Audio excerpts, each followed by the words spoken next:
Hello दोस्तों, स्वागत है आप लोगों का हमारे ऑनलाइन क्लासेस में। तो जैसे कि दोस्तों आज मैं आप लोगों के लिए लेके आया हूँ टॉप 20 क्वेश्चंस जो कि आप लोगों के आगामी सभी कॉमर्स से रिलेटेड एग्जाम जो होते हैं उनके लिए आप लोगों के लिए फायदेमंद रहने वाले हैं। तो चलिए डिस्कस करते हैं आज के जो टॉप 20 क्वेश्चंस हैं उनको हम लोग डिस्कस कर लेते हैं।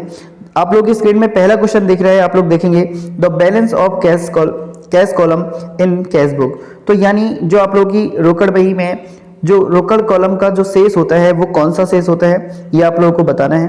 पहला ऑप्शन है इसमें डेबिट शेष, या फिर बात करें डेबिट बैलेंस, या फिर बात करें क्रेडिट बैलेंस, या ए बी दोनों, या फिर इनमें से कोई भी नहीं। तो आप लोगों को दोस्तों बताना है यहाँ पे जो हमारी कैश बुक होती है वहां पर को जो भी हमारा कैश कॉलम होता है किसके कैश बुक में, तो वहां पर को उसका कौन सा बैलेंस होता है ये आप लोगों को बताना है। कई बार ये क्वेश्चन आ चुका है तो चलिए मैं बता देता हूँ। फिलहाल याद रखेंगे जो भी हमारी कैश बुक होती है उसका जो कैश कॉलम होता है, और आप लोगों ने पता है आप लोगों को कि जो हमारा कैश बुक होती है उसमें 2-3 कॉलम होते हैं, 2 कॉलम भी होते हैं, 3 कॉलम भी होते हैं। 2 कॉलम में आप लोगों के बैंक और आप लोगों का कैश आ जाता है और डिस्काउंट भी कभी कभी ले लेते हैं, तो 3 कॉलम भी होते हैं। तो आप लोग याद रखेंगे जो कैश कॉलम होता है वैसे जनरली उसका हमेशा कौन सा बैलेंस होता है, डेबिट बैलेंस होता है, ये याद रखेंगे। चलिए अगले क्वेश्चन को देख लेते हैं। अगला क्वेश्चन है आप लोगों का कि the balance of bank column in cash book. तो रोकड़ बही के अब बैंक कॉलम की बात आ रही है, किसकी बात आ रही है, रोकड़ कॉलम का शेष। तो यहाँ पर को आप लोग थोड़ा अपडेट करेंगे, यहाँ पर को बैंक कॉलम होगा ये, ठीक है, हिंदी में थोड़ा मिस्टेक हो गया है तो याद रखेंगे the balance of bank column in cash book. तो बैंक कॉलम जो रोकड़ बही का हमारा जो बैंक कॉलम होता है उसका कौन सा शेष होता है जनरली ये आप लोगों को बताना है। पहला ऑप्शन है आप लोगों का debit balance, credit balance, A B दोनों, और इनमें से कोई नहीं। तो याद रखेंगे दोस्तों अगर कैश कॉलम आएगा तो वहां पर को तो आप लोग को जनरली याद रखना है कौन सा बैलेंस आएगा, डेबिट बैलेंस आएगा। लेकिन अगर आप लोग का बैंक कॉलम की बात हो रही है, बैंक कॉलम की मैं बात कर रहा हूँ, बैंक की बात नहीं कर रहा हूँ। आप लोग यहाँ पे थोड़ा सा ऐसे देखेंगे, यहाँ पे हम लोग बात कर रहे हैं बैंक कॉलम की। तो बैंक कॉलम का डेबिट या क्रेडिट दोनों में से कोई सा भी हो सकता है, ये याद रखेंगे। इसलिए इसका राइट आंसर क्या हो जाएगा, ऑप्शन नंबर सी हो जाएगा, ठीक है। तो याद रखेंगे अगर कैश बुक का बैंक कॉलम का शेष पूछ रहा है तो वो शेष हमारा कुछ भी हो सकता है, डेबिट भी हो सकता है, क्रेडिट भी हो सकता है। अगले क्वेश्चन को देख लेते हैं। अगला क्वेश्चन है आप लोगों के सामने आप लोग देखेंगे कि how many types of cash book. तो रोकड़ बही कितने प्रकार की होती है ये हमें बताना है, 2, 3, 4, 5। तो ये आप लोगों को पता है जो हमारी कैश बुक होती है मेनली 4 प्रकार की होती है। अब वो कौन कौन सी होती है आप लोगों को पता है। सिंपल कैश बुक होती है हमारी, एक डबल कॉलम कैश बुक होती है, ट्रिपल कॉलम कैश बुक होती है, और एक पेटी कैश बुक होती है। तो मेनली हमारे 4 जनरली हम लोग कैश बुक बनाते हैं, 4 प्रकार से 4 ही हमारी होती हैं। तो ये जितने भी क्वेश्चन है दोस्तों सभी बेसिक क्वेश्चंस हैं। आप लोग को इसमें से 20 क्वेश्चन है तो 20 के 20 आप लोगों को आने चाहिए। अगर आप लोग के बेसिक कॉन्सेप्ट सही हैं, ज़्यादातर इसमें बीआरएस और आप लोगों के कैश बुक से रिलेटेड क्वेश्चन है। चलिए आप लोग देख लीजिएगा और फिर मुझे कमेंट करके भी बताइएगा कि आप लोगों का इसमें कितना स्कोर बना है। 20 में से 20 जिन लोगों का है गुड। चलिए देखते हैं, यहाँ पे बोला गया है कि फुल फॉर्म ऑफ जीएसटी। जो जीएसटी की जो पूरा नाम है वो हमें बताना है। तो आप लोगों को पता है जीएसटी का जो फुल फॉर्म होती है वो है goods and services tax. Sorry ये नहीं है, सी हो जाएगा, ठीक कहीं और है। तो गुड्स एंड सर्विसेज टैक्स होता है, आप लोग याद रखेंगे। ये हमारे भारत में कब लागू किया गया था, 1 जुलाई 2017 में इसको लागू किया गया था संपूर्ण भारत में, आप लोग याद रखेंगे। और जीएसटी के बारे में मैंने वीडियो बना रखी है, आप लोग चाहें तो उस जीएसटी वाले वीडियो में जाके जीएसटी से रिलेटेड जितने भी क्वेश्चन हो सकते हैं वो मैंने बना रखे हैं। चलिए अब देख लेते हैं अगला क्वेश्चन। अगला क्वेश्चन है आप लोगों का जो कैश बुक है, कैश बुक इज यानी रोकड़ बही क्या है ये बताना है। एक जर्नल है, एक प्रिंसिपल बुक है यानी या एक अकाउंट है, तो ये क्या है हमें ये बताना है। तो याद रखेंगे दोस्तों जो हमारी कैश बुक होती है आप लोगों को पता है कैश बुक हमारी किसकी जैसी होती है, बिल्कुल एक लेजर की जैसी होती है। पहले तो आप लोगों को याद रखना है। दूसरा यहाँ पर को इसको प्रिंसिपल बुक भी कहा जाता है कैश बुक को, क्योंकि इसमें डायरेक्टली हम लोग जो भी अकाउंटिंग की हमारी जो भी ट्रांजैक्शन होती है डायरेक्टली हम लोग जैसे जर्नल में एंट्री करते हैं वैसे एंट्री हम लोग इसे करते हैं। लेकिन इसका जो प्रारूप होता है वो हमारे लेजर की तरह होता है।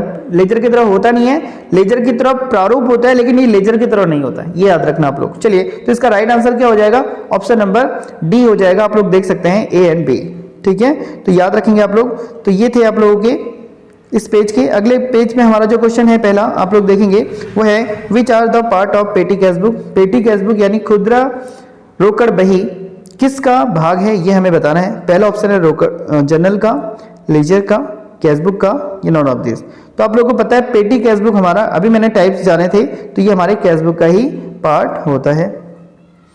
चलिए अगले क्वेश्चन को देख लेते हैं। अगला क्वेश्चन है आप लोगों के सामने, अगला क्वेश्चन है if the debit and credit aspect of transaction are recorded in the cash book.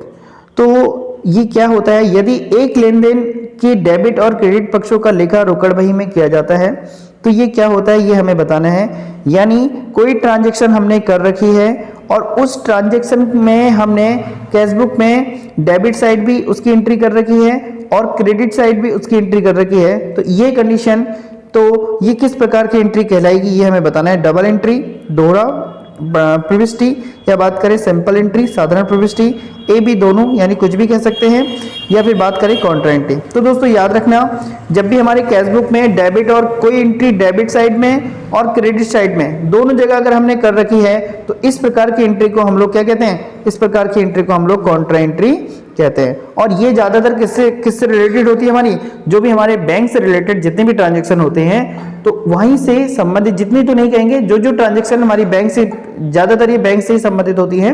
और जैसे कि हमने कोई चेक मिला है हमें तो उसकी एंट्री कर रखी है, फिर उससे बैंक में डिपॉजिट किया, तो इस प्रकार के बैंक से रिलेटेड ट्रांजैक्शन जो होती है उसी पर हमारी काउंटर एंट्री बनने की संभावना होती है। चलिए अगले क्वेश्चन को देख लेते हैं।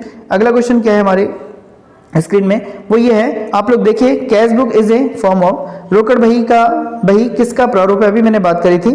पहले बात करता है ये जर्नल का है, ट्रायल बैलेंस का है, लेजर का है, नॉन ऑफ दिस। तो मैंने अभी बताया था आप लोगों को दोस्तों कि जो हमारी कैश बुक होती है वो जनरली हमारा उसका जो प्रारूप होता है लेजर की तरह होता है, एक खाता बही की तरह होता है। चलिए अगले क्वेश्चन को देख लेते हैं। अगला क्वेश्चन है आप लोगों के सामने, वो ये है कि petty cash book is maintain to be recorded, यानी खुदरा रोकड़ बही में लिखने के लिए रखा जाता है। मतलब क्या खुदरा जो हमारी पेटी कैश बुक होती है उसमें हम लोग उसे किस चीज के लिए रखा गया है ये हमें बताना है। पहला ऑप्शन है पेटी कैश पेमेंट के लिए, खुदरा नगद भुगतानों के लिए। फिर अगला पॉइंट है आप लोग पेटी कैश रिसिप्ट यानी खुदरा नगद प्राप्तियों के लिए, या फिर बात करें ए एंड बी दोनों, या फिर बात करें इनमें से कोई नहीं। तो दोस्तों याद रखेंगे, जो भी पेटी कैश बुक होती है आप लोग को पता है ये छोटे रोकड़िए के द्वारा जितना भी छोटे मोटे खर्च जो होते हैं उनको करने के लिए पूरे महीने का अमाउंट इसे दे दिया जाता है और वो पूरा अमाउंट को छोटे मोटे खर्चे उनसे करता है। तो फाइनली इसका जो राइट आंसर हो जाएगा वो कौन सा हो जाएगा, ऑप्शन नंबर ए, यानी हम बात करें पेटी कैश पेमेंट, यानी खुदरा नकद जो भी भुगतान होते हैं हम उसका जो है लेखा इसमें करते हैं। चलिए अगले क्वेश्चन को देख लेते हैं दोस्तों। अगला क्वेश्चन क्या है, अगला क्वेश्चन है आप लोग देखिए, तो हम बात करें cash book mainly use for, यानी जो रोकड़ बही है वहां पर को अगर हम बात करें कि इसका प्रयोग हम लोग मुख्यतः किस लिए करते हैं कैश बुक का, पहला ऑप्शन है इसमें कैश पेमेंट नगद भुगतानों के लिए, कैश रिसिप्ट यानी नगद प्राप्तियों के लिए, या बात करें ए बी दोनों के लिए, नॉन ऑफ दिस। तो दोस्तों आप लोगों को पता है जो कैश बुक होता है मेनली हम लोग उसका प्रयोग तो हम लोग कैश के लिए करते हैं, लेकिन यहाँ पे दो पॉइंट आप लोग देख सकते हैं कि कैश पेमेंट और कैश रिसिप्ट, तो ये दोनों ही इसके आंसर हैं। जितने भी हमारे पास कैश रिसिप्ट होते हैं या फिर कैश हम लोग पेमेंट करते हैं तो उन सभी का लेखा हम लोग किसके अंतर्गत करते हैं, कैश बुक के अंतर्गत करते हैं। इसका right answer option number C हो जाएगा। चलिए अगले क्वेश्चन को देख लेते हैं। अगला क्वेश्चन है आप लोगों के सामने, triple column cash book recorded, जो त्रिस्तंभीय रोकड़ बही होती है उसमें लेखा किया जाता है किस किस का, ये बताना है आप लोगों का। पहला ऑप्शन है कैश रिलेटेड, फिर है बैंक रिलेटेड, फिर है डिस्काउंट रिलेटेड और फिर है ऑल ऑफ दिस। तो आप लोग देख सकते हैं, आप लोगों को पता है ट्रिपल कॉलम कैश बुक में हम लोग कैश का लेखा करते हैं, बैंक का लेखा करते हैं और डिस्काउंट का भी लेखा हम लोग उसमें करते हैं, तो यानी ऑल ऑफ दिस इसका राइट आंसर हो जाएगा। तो इसका right answer all of this हो जाएगा। चलिए अगले क्वेश्चन को देख लेते हैं। अगला क्वेश्चन है आप लोग की स्क्रीन में, आप लोग देखिए कि बैलेंस ऑफ कैश बुक, जो रोकड़ बही का शेष होता है वो कौन सा होता है ये हमें बताना है। Debit balance, credit balance, A B दोनों में से, या फिर बात करें नॉन ऑफ दिस। क्या इससे पहले ही क्वेश्चन हो चुका है, शायद हो चुका है। तो हमने कैश बुक का बैलेंस, अच्छा उसका डेबिट बैलेंस पूछा था इससे पहले, थोड़ा सा घुमा के क्वेश्चन है। देखिए दोस्तों, अगर कभी भी जनरली आप लोगों से सिर्फ कैश बुक का बैलेंस पूछेगा, रोकड़ बही का बैलेंस पूछेगा, तो याद रखेंगे इसका जो जनरली जो बैलेंस होता है वो हमारा कौन सा होता है, डेबिट बैलेंस होता है, ये याद रखेंगे। इससे पहले भी हमारा जो क्वेश्चन था उसमें पूछा गया था कैश बुक के डेबिट साइड का बैलेंस कौन सा होता है। इसका तो डेबिट साइड का बैलेंस हमारा कौन सा बैलेंस होता है, तो ये पूछा था आप लोगों के इसमें। तो देखिए यहाँ पर अगर हम बात करें तो यहाँ पर कोई डेबिट बैलेंस ही होता है हमारा कैश बुक का। लेकिन याद रखें कभी क्या होता है कि अगर कैश बुक का उसने बैंक बैलेंस पूछा आप लोगों से, ठीक है, बैंक कॉलम का पूछा, तो उस केसेस में आप लोग का क्वेश्चन चेंज हो सकता है, और अदरवाइज वहाँ पे भी ए भी आएगा आंसर्स।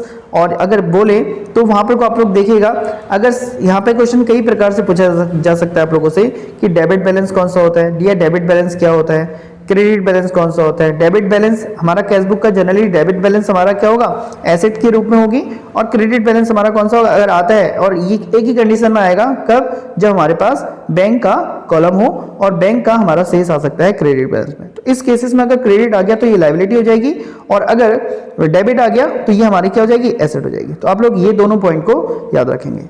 चलिए अगले क्वेश्चन को देख लेते हैं। अगला क्वेश्चन है आप लोगों के सामने, double column cash book records यानी दो स्तंभीय रोकड़ बही में लिखा किया जाता है किसका, ओनली क्रेडिट ट्रांजेक्शन का, ऑल ट्रांजेक्शन का, ओनली कैश ट्रांजेक्शन का, या फिर बात करें नॉन ऑफ दिस।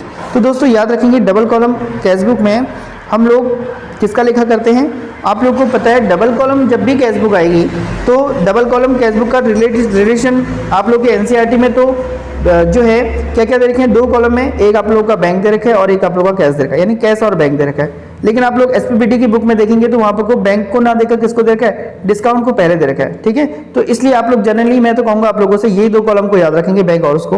तो यहाँ पर को आप लोगों को पता है सिर्फ और सिर्फ चाहे वो डबल कॉलम कैश बुक हो या फिर ट्रिपल कॉलम कैश बुक हो या सिंपल कैश बुक हो, तो उस केसेस में हम लोग सिर्फ ओनली कैश ट्रांजेक्शन का ही लेन देन करते हैं, चाहे वो बैंक से रिलेटेड हो या चाहे वो बिजनेस से रिलेटेड हो, ठीक है। चलिए अब बात करें अगले क्वेश्चन को, अगले क्वेश्चन को देख लेते हैं। अगला क्वेश्चन है आप लोगों के सामने कि डेबिट बैलेंस ऑफ बैंक, यानी जो बैंक का डेबिट बैलेंस होता है वो क्या होता है, debit balance of bank, bank का डेबिट बैलेंस बताना है।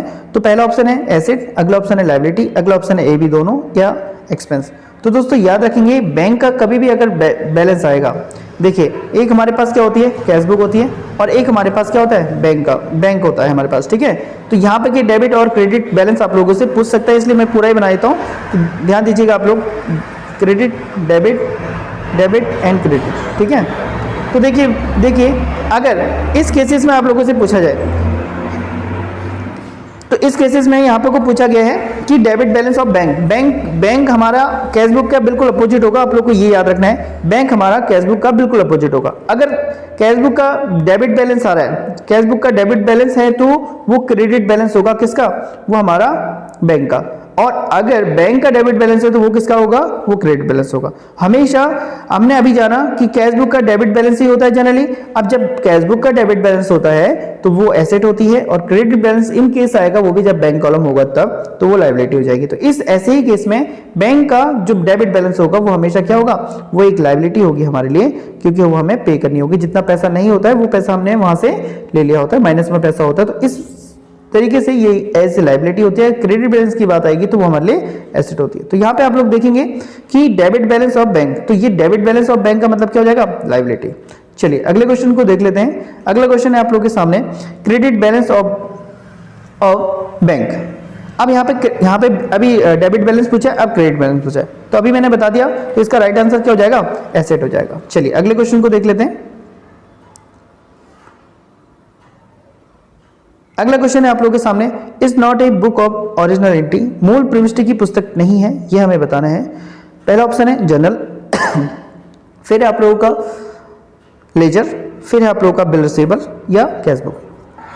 तो दोस्तों याद रखना, मूल प्रविष्टि या ओरिजिनल एंट्री हम उसे कहते हैं जब कोई भी ट्रांजैक्शन होती है और ट्रांजैक्शन होते ही उसका लेखा हम लोग या उसका रिकॉर्डिंग हम लोग उस बुक में करते हैं, तो वो हमारी ओरिजिनल बुक होती है। तो यानी कौन सी नहीं है ये हमें बतानी है। तो आप लोग को पता है लेजर इसमें एक ऐसा पार्ट है जिसमें हम लोग डायरेक्टली ट्रांजैक्शन की एंट्री नहीं करते हैं, इसकी एंट्री हम लोग कहां से करते हैं, लेजर में से।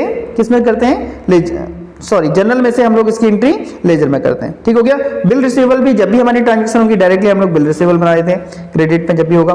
कैश बुक में भी जब भी ट्रांजैक्शन होगी डायरेक्टली हम लोग इसमें एंट्री कर देते हैं। चलिए अगले क्वेश्चन को देख लेते हैं।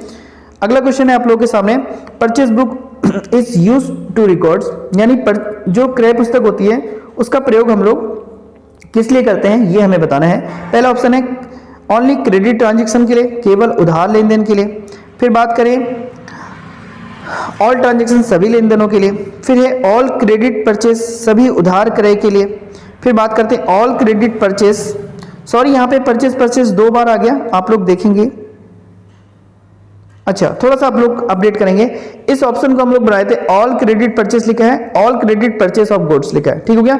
अच्छा ठीक है, दोनों अलग अलग है, ठीक है, दोनों अलग है, क्वेश्चन आंसर ही अलग अलग है, मुझे लग रहे थे एक जैसे नहीं है। देखिए ये बोल रहा है कि यहाँ पे पहला ऑप्शन क्या था, जब भी ओनली क्रेडिट ट्रांजेक्शन होगा, केवल उधार लेन देन के लिए, पहला ऑप्शन है। यहाँ पे बोल रहे हैं ऑल ट्रांजेक्शन यानी सभी ट्रांजेक्शन के लिए यूज करते हैं, किसका प्रयोग की बात चल रही है हमारी, कैशबुक का, तो याद रखें कैशबुक की बात चल रही है, कैशबुक का यूज हम किस लिए करते हैं। ऑल क्रेडिट परचेस क्या सभी उधार क्रय के लिए करते हैं, all credit purchase of goods क्या माल के सभी उधार के लिए करते हैं। तो दोस्तों याद रखना, जब भी हम लोग कोई भी परचेस बुक बनाएंगे, कोई भी परचेस बुक बनेगी, वो सिर्फ और सिर्फ किसके लिए होती है, जितने भी हम लोग जो गुड्स होते हैं उनके परचेस के लिए, हम लोग वो भी क्रेडिट परचेस के लिए जो भी लेन देन हम लोग लिखते हैं वो हम लोग किस में लिखते हैं, परचेस बुक में लिखते हैं, तो याद रखेंगे। हाँ, लेकिन एक अपवाद आप लोगों को लग रहा होगा कि हम लोग परचेस अकाउंट में भी तो करते हैं, लेकिन जब परचेस अकाउंट बनाएंगे तो परचेस बुक नहीं करेंगे, और जब परचेस बुक बनाएंगे तो परचेस अकाउंट हम लोग करेंगे, लेकिन जब आप लोगों को पता है कब कोई बिजनेस जब बहुत बड़ा होता है तो वो अलग अलग बुक प्रिपेयर करता है, अदरवाइज कैश बुक में भी हो सकती है एंट्री डायरेक्टली, परचेस अकाउंट में भी हो सकती है आप लोग एंट्री, लेकिन जब भी अगर बहुत ज्यादा एक जैसे ट्रांजैक्शन होते हैं, बड़ा बिजनेस होता है, तो वहां पर परचेस बुक अलग बनाई जाती है, सेल्स बुक अलग बनाई जाती है, ये सारी बुक्स आप लोग के अलग अलग मेंटेन की जाती हैं। तो आप लोग को स्पेशली यहाँ पे ये याद रखना है कि जो भी परचेस बुक होती है वहां पर को हम लोग सिर्फ और सिर्फ किसका लिखा करते हैं, जो भी हम लोग जितने भी गुड्स हमने गुड्स हमने कर रखे हैं, क्रेडिट परचेस कर रखे हैं गुड्स, तो वहां पर को हम लोग उसी का लेखा उसके अंतर्गत करते हैं। चलिए अगले क्वेश्चन को देख लेते हैं। अगला क्वेश्चन है आप लोगों के सामने, अगला क्वेश्चन है आप लोगों का, sales book is used to record, यानी विक्रय पुस्तक का प्रयोग किया जाता है। अब देखिए यहां पर अभी मैंने बात करी परचेस बुक की, अब यहां पर आ गया सेल्स बुक का। तो अगर हम लोग सेल्स बुक की बात करते हैं तो सेल्स बुक का यूजेस हम लोग किस लिए करेंगे, बस सेम एंट्री है, देखेंगे ऑल क्रेडिट सेल्स यानी सभी माल की सभी उधार विक्रय के लिए। फिर बात करें ऑल ट्रांजैक्शन यानी सभी लेन देन के लिए, ऑल क्रेडिट सेल्स सभी उधार विक्रय के लिए, ओनली क्रेडिट ट्रांजैक्शन केवल उधार लेन देन के लिए। तो दोस्तों याद रखेंगे यहां पर जो आंसर हो जाएगा आप लोगों का, राइट आंसर हो जाएगा ऑप्शन नंबर ए, यानी all credit sales of goods, यानी माल के सभी उधार विक्रय के लिए। ये जब भी हम लोग सेल्स करते हैं, क्रेडिट सेल करते हैं, वो भी किसकी, गुड्स की क्रेडिट सेल करेंगे, तो उसका लेखा हम लोग किसके अंतर्गत करेंगे, सेल्स बुक के अंतर्गत करेंगे, ये आप लोग याद रखेंगे। चलिए अगले क्वेश्चन को देख लेते हैं। अगला क्वेश्चन है आप लोगों के स्क्रीन में, ये है credit purchase of goods related transaction are recorded, यानी देखिए अभी इससे ऊपर वाला क्वेश्चन हमने देखा, सेम उससे मिलता जुलता है, जो भी हम लोग क्रेडिट परचेस करते हैं किसका, गुड्स का, उसकी ट्रांजैक्शन को हम लोग कहां रिकॉर्ड करेंगे ये हमें बताना है। तो यहां पर को आप लोग देखेंगे, अभी मैंने इसके बारे में बात करी, जो भी हमारे परचेस खाता नहीं होगा, परचेस बुक होगा, purchase book, option number D यानी परचेस बुक। देखिए इस प्रकार से आयोग भी आप लोगों को क्वेश्चन में घुमा सकता है। तो यहाँ पे सेल्स अकाउंट भी लिखा है और आप लोगों का परचेस अकाउंट भी लिखा है, परचेस बुक भी लिखा है और सेल्स बुक भी लिखा है। सेल्स बुक में किसको करना है, जितने भी हमारे क्रेडिट सेल होंगी उसको हम लोग सेल्स बुक में करेंगे, जितने भी हमारे क्रेडिट परचेस होंगी उसको हम लोग किस में करेंगे, परचेस बुक में करेंगे। तो इस प्रकार से आप लोग याद रखेंगे इन सभी पॉइंट्स को। चलिए लास्ट क्वेश्चन है शायद, चलिए इस पेज के सारे क्वेश्चन कर ही देते हैं। आप लोग देखेंगे अगला क्वेश्चन है हम लोगों का कि debit balance of cash book as per जो है हमारा कैश बुक, तो रोकड़ बही के अनुसार बैंक का डेबिट शेष क्या होगा, रोकड़ बही के अनुसार बताना है दोस्तों, ठीक है, यानी कैश बुक के अकॉर्डिंग हमें बताना है इस क्वेश्चन को। तो इस क्वेश्चन को आप लोग समझेंगे, पहला ऑप्शन है इसमें favourable balance, unfavourable balance, A B दोनों, नॉन ऑफ दिस। तो यहाँ पे को डेबिट बैलेंस बताना है किसका, वो हमारा बैंक जो हमारा कैश बुक है उसके अकॉर्डिंग। दोस्तों इससे पहले भी मैंने आप लोगों को बता चुका हूं कि एक हमारे पास होती है कैश बुक, याद रखेंगे, और एक हमारे पास होती है पासबुक, ठीक, जिसमें हम लोग सिर्फ और सिर्फ किसमें रिकॉर्डिंग करते हैं, कैश बुक में, और इसमें कौन करता है, इसमें बैंक करता है, ठीक है, ये बैंक के द्वारा, लेकिन होती बिजनेस से रिलेटेड है, याद रखेंगे आप लोग, क्योंकि जो भी बैंक में रिलेटेड जितनी भी ट्रांजेक्शन होंगी वो उसका लेखा जो बैंक के द्वारा किया जाता है इसमें, लेकिन हम लोग अपनी कैश बुक में भी क्या है, बैंक कॉलम के माध्यम से इसको मैच करने के लिए हम लोग बनाते हैं। तो इसके हमेशा दो बैलेंस होते हैं, वो कौन कौन से, इसका डेबिट बैलेंस होता है और इसका क्रेडिट बैलेंस होता है। इसके भी दो बैलेंस होते हैं, कौन कौन से, डेबिट बैलेंस और क्रेडिट बैलेंस, ठीक है, याद रखेंगे आप लोग। तो जब भी ऐसे कोई पॉइंट आएंगे आप लोगों से एज पर कैश बुक बोला है यहाँ पे इसने, किसके अकॉर्डिंग, कैश बुक के अनुसार बैंक कॉलम का। अब कैश बुक के अनुसार जो बैंक कॉलम होगा वो आप लोग देखेंगे यहाँ पर कोई डेबिट बैलेंस और क्रेडिट बैलेंस, तो इनका रिलेशन किससे है, इनका रिलेशन किससे है। तो याद रखेंगे जब भी कैश बुक का बैलेंस आएगा वो हो जाएगा हमारा कौन सा, फेवरेबल बैलेंस, और जब भी हमारा कैश बुक का आएगा तो वो हो जाएगा हमारा अनफेवरेबल बैलेंस। ठीक है, और सेम इसके अपोजिट होता है हमारा बैंक का पासबुक। तो बैंक का पासबुक का मतलब हो गया जब भी डेबिट बैलेंस आएगा वो हो जाएगा क्या, अनफेवरेबल बैलेंस। ठीक है, अनफेवरेबल बैलेंस। और जब भी हमारा क्रेडिट बैलेंस आएगा बैंक पासबुक के अकॉर्डिंग वो हमारा कौन सा हो जाएगा, फेवरेबल बैलेंस हो जाएगा। ठीक है, तो आप लोग जब भी आप लोग के ये क्वेश्चन आएंगे तो आप लोग एक को बनाइए, दूसरा आप लोगों का उसका अपोजिट है और आप लोग उसके अकॉर्डिंग अपने आंसर्स को दे सकते हैं। तो दोस्तों ये थे हमारे आज टॉप 20, मैंने बोला था 21 हो चुके हैं, कोई नहीं आप लोग देख लीजिएगा। तो इस प्रकार के क्वेश्चन हम लोग करते हैं, और ये जो आप लोग पीडीएफ देख रहे हैं जो हमारे कोर्स से जुड़े हुए हैं उन्हें वीकली ये जो है पीडीएफ दी जाती है। साथ ही दोस्तों अपने मैं कोर्स के बारे में बता दूं, हमारा जो अभी आगामी असिस्टेंट अकाउंटेंट का जो पेपर होने वाला है उसके लिए एक नया बैच बनाया जा रहा है, फिर से एक ऑलरेडी बन चुका था पिछले माह फरवरी में, तो एक नया बैच फिर से बनाया जा रहा है जो कि आप लोगों का 22 फरवरी से स्टार्ट होने जा रहा है। अगर आप लोग जुड़ना चाहते हैं उस बैच से और आगामी जो आप लोगों का पेपर है असिस्टेंट अकाउंटेंट का, उसमें सीटों का भी जो है सीटें भी बढ़ाई गई हैं, उसका मैं अलग से वीडियो बनाऊंगा कहाँ कहाँ जो सीटें बढ़ाई हैं। तो फिलहाल अगर आप लोग जुड़ना चाहते हैं 22 मार्च से हमारा जो है नया कोर्स स्टार्ट हो रहा है, नया बैच स्टार्ट हो रहा है। आप लोग इन दिए गए नंबरों पर मुझसे कांटेक्ट कर सकते हैं। हम लोग बेसिकली जो है बहुत ही जीरो लेवल से बेसिक लेवल से हम लोग स्टार्ट करने वाले हैं। अगर आप लोग पहले से भी जानकार हैं, अकाउंटिंग की अच्छी जानकारी रखते हैं, तो भी आप लोग रिवीजन के तौर पर हमारे कोर्स से जुड़ सकते हैं। साथ ही दोस्तों ये जो दिए गए नंबर दिख रहे हैं आप लोग इन नंबरों पर कांटेक्ट या व्हाट्सएप करके हमसे पूरे इस कोर्स की जानकारी ले सकते हैं। 22 तारीख से आप लोगों का नया बैच स्टार्ट हो रहा है, जल्द से जल्द आप लोग हमारे कोर्स से जुड़ सकते हैं। चलिए दोस्तों फिर मिलते हैं अगली महत्वपूर्ण क्लास के साथ। धन्यवाद।